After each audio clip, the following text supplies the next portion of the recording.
जब भी प्रदूषण की बात होती है राजधानी दिल्ली को लेकर एक अलग तरह की सियासत यहां पर जन्म ले लेती है। बहुत देर से संगीत रागी जी हाथ उठा रहे थे, वो कुछ कहना चाह रहे थे। अब अपनी बात को बोले, उसके बाद मैं जाऊंगी आम आदमी पार्टी और बीजेपी के पास। बोलिए संगीत रागी जी। देखिए चित्रा जी, एक सबसे बड़ा सवाल आता है, सुप्रीम कोर्ट को आज एयर पोल्यूशन से प्रॉब्लम हो रहा है, उनके जजेस को प्रॉब्लम हो रहा है और सिटीजन्स को भी हो रहा है, और समझ में बात आती है। एक सवाल और उठाने का मन कर रहा है, ये सुप्रीम कोर्ट इतना एक्टिव हिंदू फेस्टिवल्स के समय ही क्यों हो जाती है? इतने सारे जानवरों को क्यों? यमुना का प्रदूषण इतना बड़ा हुआ है कि जब तक सब्जी जो सुन तो लीजिए,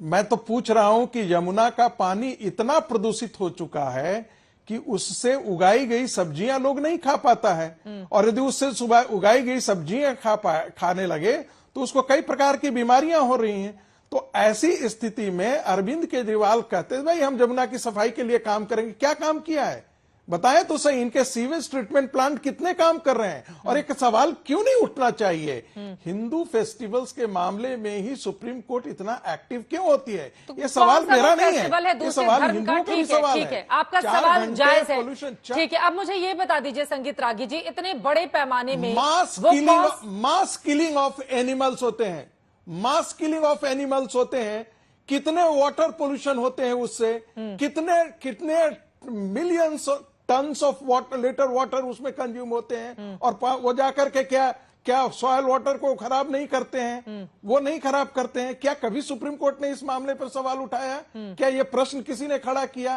कभी नहीं खड़ा करता है।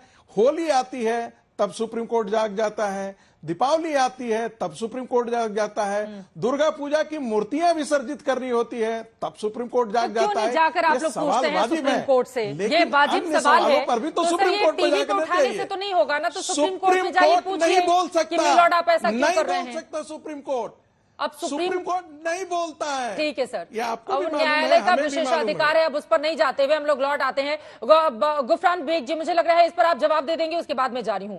वो बार बार सवाल पूछ रहे हैं कि सुप्रीम कोर्ट हिंदुओं के त्योहारों को ही क्यों टारगेट करता है, और दूसरे धर्म के लोगों में वो जिस तरह का एग्जाम्पल दे रहे हैं कि किस तरह से जानवरों को काटा जाता है, उस पर कोई ध्यान क्यों नहीं देता, जिससे यमुना प्रदूषित होती है।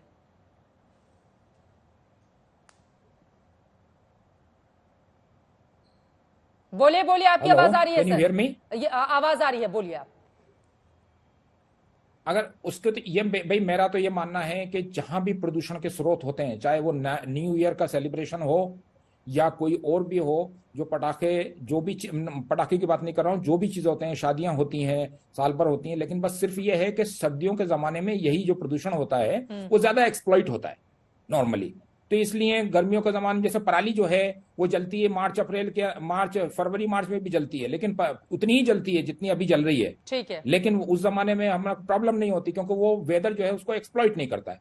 तो सर्दियों के जमाने के अंदर जो चीजें ज्यादा होती हैं, जैसे न्यू ईयर है तो न्यू ईयर का बिल्कुल सही है, उसके अंदर पटाखे बहुत जलते हैं और उसकी प्रॉब्लम होती है न्यू ईयर वाले के। तो सभी जो भी प्रदूषण करने वाली चीजें हैं सबको संज्ञान जरूरी है। ठीक है, आपकी बात समझ में आ गई, लेकिन एक बात यह है, इस तरह का परसेप्शन है। अब मैं सीधे आम आदमी पार्टी के विधायक के पास जाऊंगी।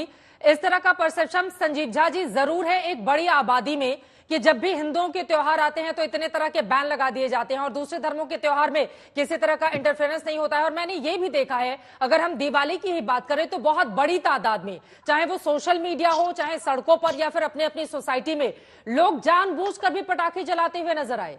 अब उसके लिए सिर्फ बीजेपी को जिम्मेदार नहीं ठहराया जा सकता है, क्योंकि एक बड़ी तादाद में लोगों के भीतर इस तरह के सवाल हैं कि हमारा त्योहार है, हम क्यों नहीं बजाए पटाखे, फिर वो निकल आते हैं पूरे अपनी फैमिली के साथ पटाखे लेकर। संजीव झा जी, तो फिर और एक सवाल और यहां पर उठा था संजीव जी कि बीजेपी के क्या इतने नेता है कि हर घर में जाके वो बोलेंगे चलिए आप पटाखे जलाइए, इस तरह के आरोप आप लोग लगाएंगे, क्या यह हास्यास्पद नहीं होगा संजीव जी? नहीं चित्रा जी, तीन बातें हैं। एक बात तो मुझे थोड़ी सी चिंता भी होती है, आश्चर्य भी लगता है। जिन दो व्यक्तियों ने ये सवाल उठाया, एक संगीत रागी जी सीनियर प्रोफेसर हैं दिल्ली यूनिवर्सिटी में और पॉलिटिकल साइंस पढ़ाते हैं, दूसरा बांसुरी जी एडवोकेट हैं और यहाँ पर प्रैक्टिस करती हैं, पढ़ी लिखी। ये दोनों लोगों ने कहा कि हिंदू धर्म का अपमान हो रहा है, हिंदू धर्म को खत्म करने की कोशिश की जा रही है। दूसरी बात आपने कहा कि क्या बीजेपी के नेता नहीं, मैंने ऐसा कभी नहीं कहा। नहीं, मुझे लगता है कि एक जिम्मेदार व्यक्ति होने के नाते हर आदमी ऐसा नहीं कहा है उसका आप इम्पैक्ट क्या है। मित्र, ऐसा मैंने बिल्कुल नहीं कहा है। मैंने ये कहा है ये सवाल मैं कह रहा हूँ समय कि क्यों उठाया जाता अगर है? मान लीजिए पटाखे आपको आम आदमी पार्टी का एमसीडी के चुनाव के समय मैंने बहुत जिम्मेदारी सुना था ना, मेरी बात सुन लीजिए, आप तो बहुत सीनियर प्रोफेसर हैं, सुन लीजिए हमारी बात। हमें चिंता इसलिए हो रही है, बिल्कुल नहीं कहा है, आप दोबारा इसको चलवा लीजिए। आप इसको फिर धर्म पे ले आ रहे हैं। मेरा ये मानना है कि आप हमारा इसे दोबारा दिवाली चलवा लीजिए, दिवाली मैंने में बिल्कुल नहीं कहीं लाया। किसी ग्रंथ में नहीं लिखा हुआ है कि पटाखे छोड़ने चाहिए, और कोई भी धर्म हमें ये सिखाता है कि मानव जीवन कैसे चलना चाहिए, कैसे ठीक रहना चाहिए। अरे तो अगर उस एमसीडी के पटाखे चुनाव, से पॉल्यूशन एमसीडी के बढ़ता है, चुनाव में अगर फायर अस्थमा के क्रैकर चलाने के पेशेंट लिए की कहीं बीमारी, ग्रंथ में अगर लिखा पता हुआ नहीं है क्या? आपके घर में कोई अस्थमा के पेशेंट है कि नहीं, पर जो अस्थमा के पेशेंट एमसीडी चुनाव उनके लिए सांस आम लेना आदमी मुश्किल पार्टी हो जाता जीतती है। तो क्या तो फायर मुझे लगता है कि क्रैकर लिखा बीइंग हुआ अ था जिम्मेदार, आप कॉन्स्टिट्यूशन में टीवी पैनल पे जब ये बात करेंगे कि हिंदू धर्म को रोकने की कोशिश किया जाए, कोई ठेकेदार ना बने। नहीं, बीजेपी मैं के तो ठेकेदार आपसे कैसे हो पूछ रहा सकते हैं हूँ हिंदू कि धर्म एमसीडी में का? हमारा चुनाव धर्म हमें क्या एमसीडी चुनाव सिखाता है, जीतने पर हमें आपने संत कितना सिखाएगा, फायर महात्मा क्रैकर किया था? बताएगा। आपकी ठेकेदारी एमसीडी किया, चुनाव आपकी में क्रेडिबिलिटी किया, आपने नेताओं की कितना क्रेडिबिलिटी किया, ये तो फायर किया नुकसान था? कर रहे हैं हमारे धर्म को। ये भेड़चाल बनाने की कोशिश कर रहे हैं। हमारा धर्म बहुत व्यापक है, इन ठेकेदारों से हमें धर्म की शिक्षा नहीं लेनी है, नहीं तो धर्म को बर्बाद कर देंगे, खत्म कर देंगे। एक बात। दूसरी बात, जब आप ये कह रहे हैं, देखिए हम कहते हैं कि बहुत सारे इंग्रेडिएंट्स हैं, सभी इंग्रेडिएंट पर काम होना चाहिए। अब पराली की लंबी डिबेट हो रही है, मैं तो आपके ही आंकड़े दिए ना चित्रा जी, कि आपका आंकड़ा ये कहता है कि पिछले साल से तुलना करें तो 54% कम हुआ है, अगर उसको 2019 से तुलना करें तो 250% कम हुआ है। तो हम एक दिन सारी चीजें खत्म नहीं हो जाएगी। आपने कहा कि अल्टरनेट क्या है? हमने पराली को पंजाब सरकार खरीद रही है और उसे एनर्जी कन्वर्जन के लिए मछली प्लांट लगा दी है। अगली बार इतने प्लांट हर जगह लग जाएंगे जहां आपको पराली समस्या नहीं दिखेगी। तो क्या 9 सालों का यही आपका सबसे ठोस प्लान है संजीव झा जी? आप ये बता रहे हैं कि पहले के मुकाबले अभी कमी आ गई है? बिल्कुल ठोस प्लान है, ये प्लान के तहत हुआ है। क्योंकि और प्रदूषण के लिए सिर्फ पटाखों को जिम्मेदार बता देना सर, आज की आपकी प्रेस कॉन्फ्रेंस, फिर तो पराली भी जिम्मेदार है ना? अलग अलग राज्यों की पराली जिम्मेदार है, उसमें आम आदमी पार्टी की सरकार का राज्य भी आता है, तो सिर्फ बीजेपी के ऊपर ठीकरा फोड़ना क्यों संजीव झा जी? मैं लगातार तीनों बातें कर रहा हूं, आप भी वही बातें ले लेती है जो आप हम कहते हैं कि पराली भी जिम्मेदार। मैं कतई नहीं कह रहा हूं, सब पे काम करना है। पंजाब सरकार ने पराली पे काम किया है और तभी तो 54% कम हुआ है। 2019-20 की तुलना कर लीजिए तो 250% कम हुआ है। हम पराली को सरकार परचेज कर रही है। इसके बाद में फौरन आपके पास आऊंगी, एक बार संगीत जी की बात हो जाए। संगीत रागी जी वो कह रहे हैं कि पिछले अगर सालों से तुलना करें तो इस बार काफी कम हुआ है और वो आम आदमी पार्टी की कोशिशों के कारण ही है। इंडिया टुडे का आंकड़े, मुझे लगता है इस आंकड़े से आपको आना चाहिए। पंजाब ने क्या किया, हरियाणा ने क्या किया, चित्रा जी, जनता को चित्रा जी, संगीत रागी में कौन सरकार इसको सेंसिटिवली चली रही है? चित्रा जी, मैं धर्म का ठेकेदार नहीं हूं। मैंने एक राजनीतिक सवाल किया था। दूसरी बात, उन्होंने पूछा कहां धर्म में लिखा हुआ है फायर क्रैकर करने के लिए। एमसीडी के चुनाव में आम आदमी पार्टी जीती थी, कितने पटाखे छोड़े थे भाई साहब?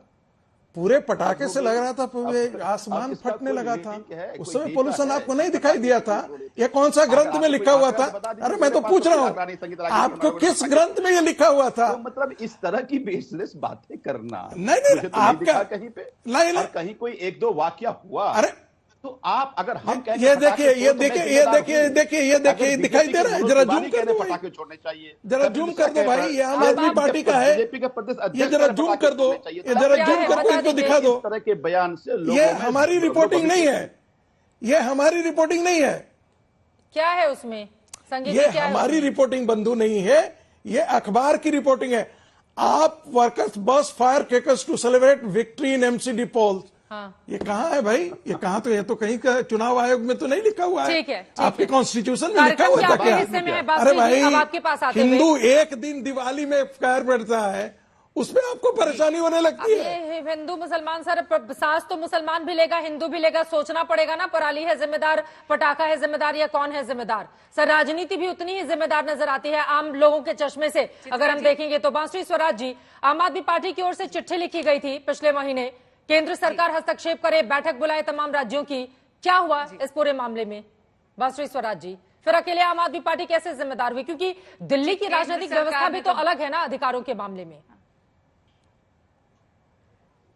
नहीं, मैं आपको बताती हूँ। देखिए ऐसा है, मैं और अपने पूरे बात में 3-4 बातों का जवाब भी देना चाहूंगी। मेरी आखिरी बात से आपको बहुत संतोष होगा चित्रा जी, तो मुझे समाप्त करने दीजिएगा। देखिए, पहली बात तो मैं ये बता देती हूँ कि जहां तक ये भाजपा पे जो आप आरोप लगा रहे हैं कि भाजपा के नेताओं ने प्रोत्साहित करा, वो गलत है। चित्रा जी, आपके चैनल पर ही आदरणीय मनोज तिवारी जी का बयान दिखाया गया था, जहां पर उन्होंने वेदना व्यक्त करी गई है। उन्होंने कहा कि दिवाली हमारा त्योहार है, लेकिन देख लीजिए सर्वोच्च न्यायालय का आदेश सर्वोपरि, और इसलिए उसको सिर माथे रखते हुए उन्होंने पटाखे नहीं जलाए। उन्होंने तो वेदना व्यक्त करी, प्रोत्साहित नहीं करा। तो इसलिए ये देखिए बस गुमराह करने वाली बात है। मैं संजीव भाई की विवशता समझती हूँ, वो भी अपने आदरणीय मंत्री गोपाल राय जी की प्रेस कॉन्फ्रेंस और उनकी बात से और अपनी पार्टी लाइन से बंधे हुए हैं, इसलिए उनको बार बार दोषारोपण पटाखों पे करना पड़ता है। जबकि आप भी जानती है, मैं भी जानती हूँ, जो गुरफान बेगजा साहब ने कहा कि ज्यादातर मेजर कॉन्ट्रीब्यूशन जो है प्रदूषण में वो पराली बढ़ने का है। रही बात कि केंद्र सरकार ने क्या क्या किया, तो मैं आपको बता देती हूँ कि यूनियन मिनिस्टर आदरणीय भूपेंद्र यादव जी का ये ट्वीट है कि 1426.41 करोड़ रुपए केवल पंजाब सरकार को केंद्र सरकार ने दिए थे क्रॉप रेजिड्यू मैनेजमेंट मशीनों के लिए, यानी पराली से डील करने के लिए मशीनों के लिए। हमारे आदरणीय नेता प्रतिपक्ष श्री रामवीर बिढूरी जी ने एक आरटीआई भी लगाई थी, जहां पे पता चला था कि आम आदमी पार्टी की सरकार ने 68 लाख रुपीस का एक ऐसा केमिकल लिया था जो पराली को डिकम्पोज करेगा। आप चौंक जाएंगी कि 23 करोड़ रुपया केवल उसके एडवर्टाइजमेंट बजट था, यानी 68 लाख के प्रोडक्ट के लिए 23 करोड़ रुपया केवल प्रचार प्रसार में लगाया गया। अब रही बात जो मैंने आपको कहा था कि फाइनल बात मैं जो कहूंगी उससे आपको बहुत संतोष होगा। हमारे आदरणीय अध्यक्ष श्री वीरेंद्र सचदेवा जी ने भाजपा की तरफ से एक मांग करी है, जो आपके चैनल के माध्यम से मैं संजीव भाई के समक्ष रखना चाहूंगी। ये मेरी अपील है। देखिए, दिल्ली में प्रदूषण बहुत गंभीर है और हम चाहते हैं, भाजपा ये चाह रही है कि आप आम आदमी पार्टी, केजरीवाल सरकार एक सर्वदलीय बैठक बुलाइए। विभिन्न मौसमों में जो विभिन्न कारण हैं प्रदूषण के, उसको सर्वदलीय उस बैठक में ठीक है। सर्वदलीय बैठक बुलाने की मांग दिल्ली बीजेपी की ओर से की जा रही है। केंद्र सरकार को चिट्ठी लिखकर केंद्र सरकार बैठक बुलाए। तमाम अलग अलग राज्यों की आम आदमी पार्टी कोशिश कर रही है। टोपी ट्रांसफर का काम कुल मिलाकर प्रदूषण जैसे गंभीर मुद्दे पर भी राजधानी दिल्ली में हो रही है। ये कहां पर जाकर खत्म होगी, ये बड़ा सवाल बना हुआ है। लेकिन पार्टियों को अपनी गंभीरता इस बेहद गंभीर मुद्दे पर दिखानी ही होगी, क्योंकि ये जो सांस ले रहा है आम आदमी पार्टी का भी है, बीजेपी का भी है, कांग्रेस का भी है, और जो आम लोग इस पार्टी पॉलिटिक्स से दूरी बनाए रखते हैं वो भी है।